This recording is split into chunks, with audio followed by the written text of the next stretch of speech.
E aí, pessoal, tudo bem? Professor Paulo Gereba de História. Na aula de hoje, iremos analisar os chamados movimentos sociais e políticos na América Latina e no Brasil, nas décadas de 1950 e 1960. Ou seja, os aspectos sociais e políticos. Para que não haja uma certa confusão e até mesmo uma repetição com os movimentos sociais que vocês analisam na aula de Sociologia, é importante que nós vamos trabalhar os aspectos históricos. Evidente, dentro de uma discussão de alguns dos movimentos sociais e políticos, na década de 1950, na década de 1960, na América Latina e no Brasil. Por esse motivo, nós vamos escolher alguns pontos, como por exemplo, nos anos 50, nós escolhemos na América Latina o populismo, para entender os aspectos sociais e políticos dentro do populismo. Nos anos 60, na América Latina, nós escolhemos falar da Revolução Cubana, para entender os aspectos sociais e políticos desse movimento que foi ali em 59, praticamente já nos anos 60.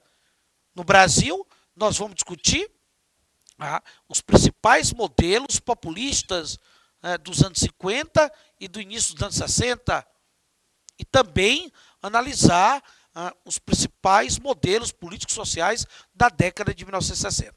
Ok? Então vamos lá? Olha só.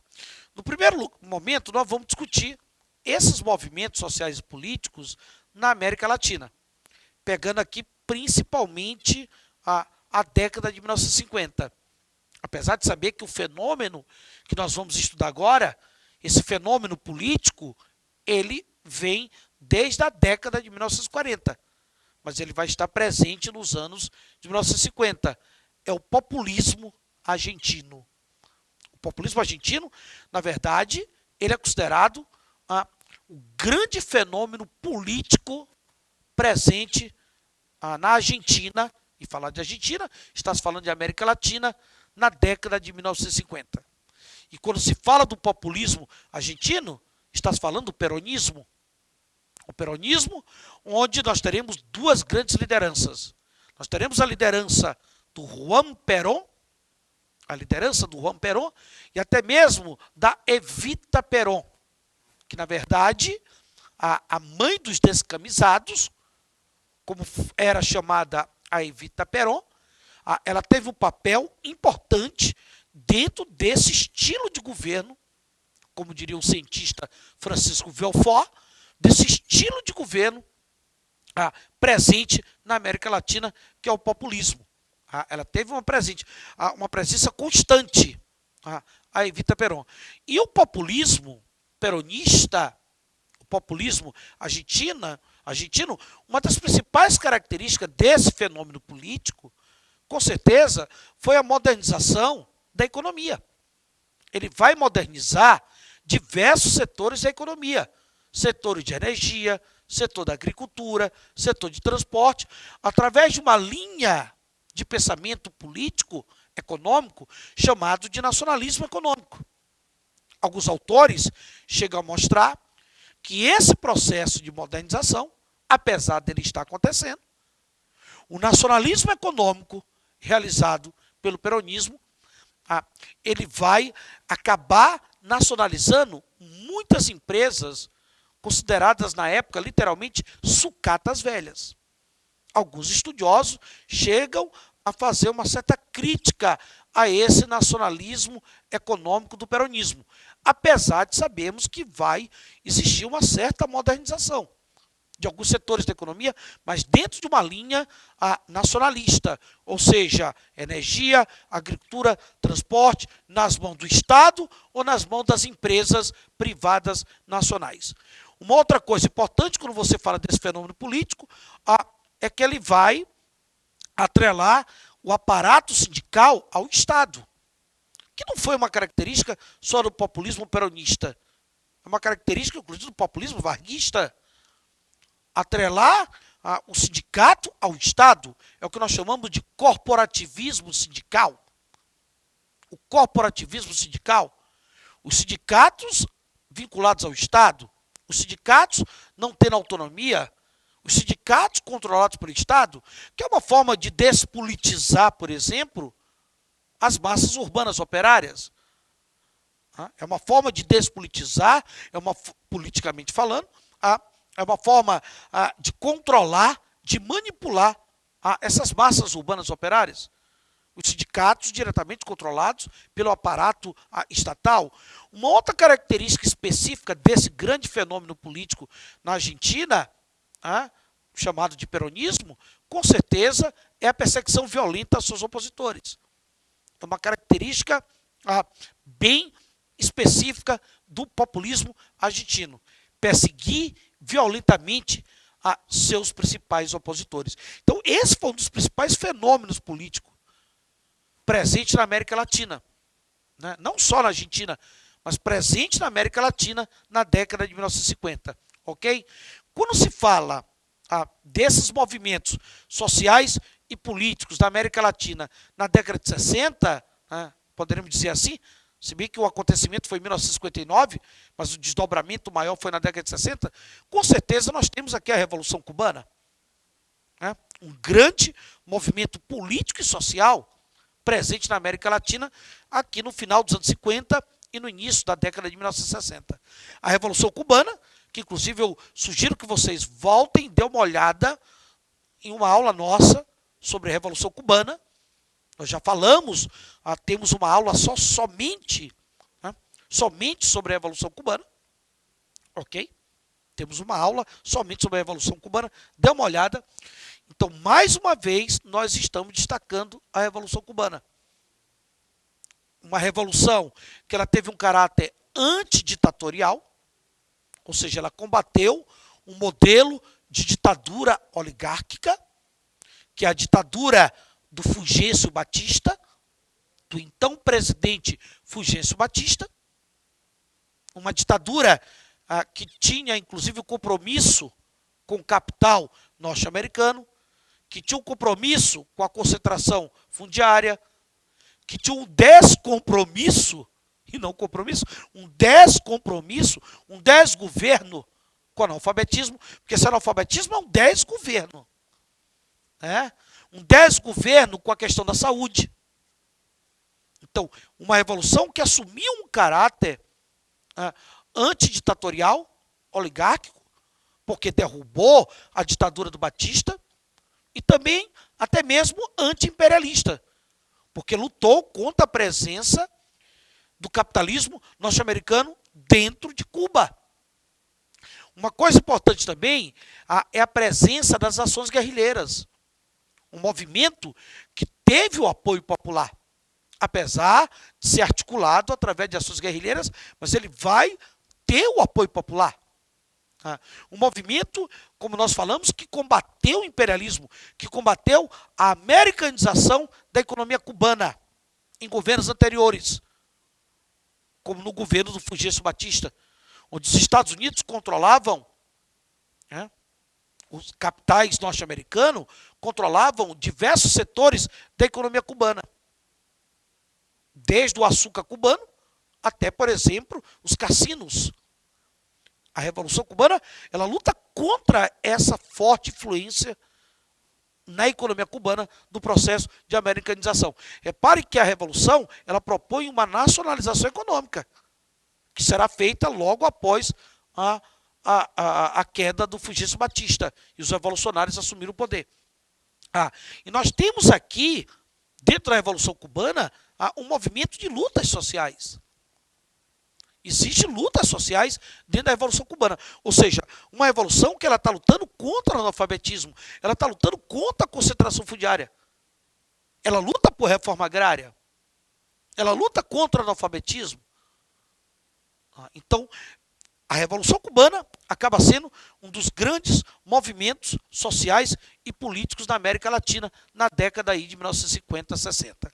Quando se fala dos movimentos sociais e políticos na década de 1950 e 1960 no Brasil, que se sai aqui mais da América Latina, que foi colonizada pelos espanhóis, e se vem para essa América portuguesa, né, que foi colonizada pelos portugueses, no caso, que é o Brasil, não podemos também deixar de falar do fenômeno populista. Porque o estilo populista, ele também esteve presente no Brasil, como um movimento político importante da década de 1950 e 60. E quando você fala do populismo brasileiro, as principais lideranças são representadas por quem? Por Vargas, principalmente no segundo mandato, mas onde a origem do seu populismo está lá na era Vargas, ali está a origem do seu populismo, que vai se definir aqui em 51 e 54. Um populismo que nós teremos nacionalismo econômico, principalmente com a criação da estatal Petrobras. Um populismo que nós teremos trabalhismo, principalmente com o aumento de 100% do salário mínimo para os trabalhadores. E um populismo que gerou uma comoção social, principalmente após o suicídio de Getúlio Vargas. Quando você fala do populismo brasileiro, nós temos o populismo de JK, o populismo do modelo de desenvolvimentismo econômico, do modelo dos 50 anos em 5, do modelo do plano de metas, do modelo da construção de Brasília, considerado a meta-síntese do plano de metas. Mas um populismo que favoreceu, dentro desse modelo de desenvolvimentismo, que favoreceu a um arroxo salarial no país. Um populismo que favorece o processo de arroxo salarial e até mesmo de endividamento externo. Porque o modelo desenvolvimentista de JK é um modelo que abriu, literalmente, o país para o capital estrangeiro. Temos também o populismo de Jango. Não podemos deixar de falar do populismo de Jango, ali de 61 a 64, se bem que o momento em que ele foi presidente da República, de fato, foi 63 a 64, um populismo já em crise. Um populismo onde ele apresentou as reformas de base, onde ele falava de reforma agrária, de aumento do salário, de aumento da carga tributária para os mais ricos, da lei da remessa de lucro, para combater a exploração de empresas internacionais em setores estratégicos da nossa economia, da autonomia para as universidades, as reformas de base, que é, na verdade, uma das principais características do populismo de Jango, as chamadas reformas de base. Beleza? O populismo, onde nós temos protesto, como a marcha da família com Deus pela liberdade. Uma marcha que envolveu setores conservadores da classe média brasileira em 64 contra o governo de Jango.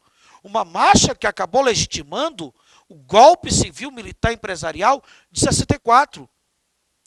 Acabou legitimando um golpe militar civil empresarial que se teve em 64 no Brasil.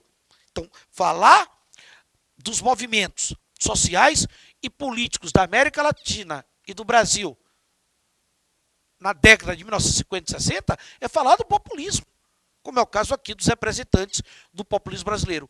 Quando você discute esses movimentos no Brasil na década de 60, é fundamental observar que, nesse momento, o modelo político que está comandando o Brasil, principalmente a partir de 1964, principalmente a partir de 1964 até 1985. E se você pega os primeiros 10 anos, de 64 a 74, os primeiros 10 anos, esse modelo militarista, esse modelo é um modelo de fechamento político. Os primeiros 10 anos desse modelo político militarista, de 64 a 74, na época da presidência, basicamente aí,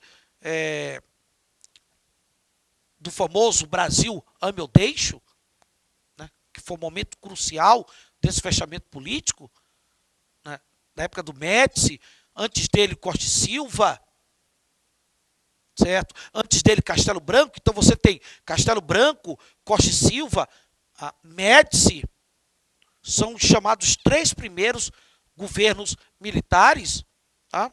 Aqui da década de 60, começo da década de 70, que é o momento de fechamento político. O momento que nós teremos extinção dos partidos políticos, que nós teremos eleições indiretas para governadores estaduais e para presidente da República, censura aos meios de comunicação e atividades artísticas. O momento que nós teremos, não só atividades artísticas, mas como culturais, prisões, torturas, exílios, hipertrofia do poder executivo federal. Tá? E observe que essas medidas elas vão ser vinculadas através de atos institucionais. O ato institucional número 1, o 2, o 3, o 4 e principalmente o ato institucional número 5,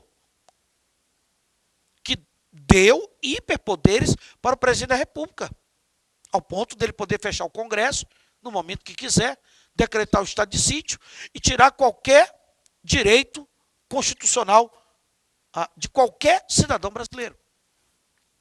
O AI-5, que deu plenos poderes para o presidente da República.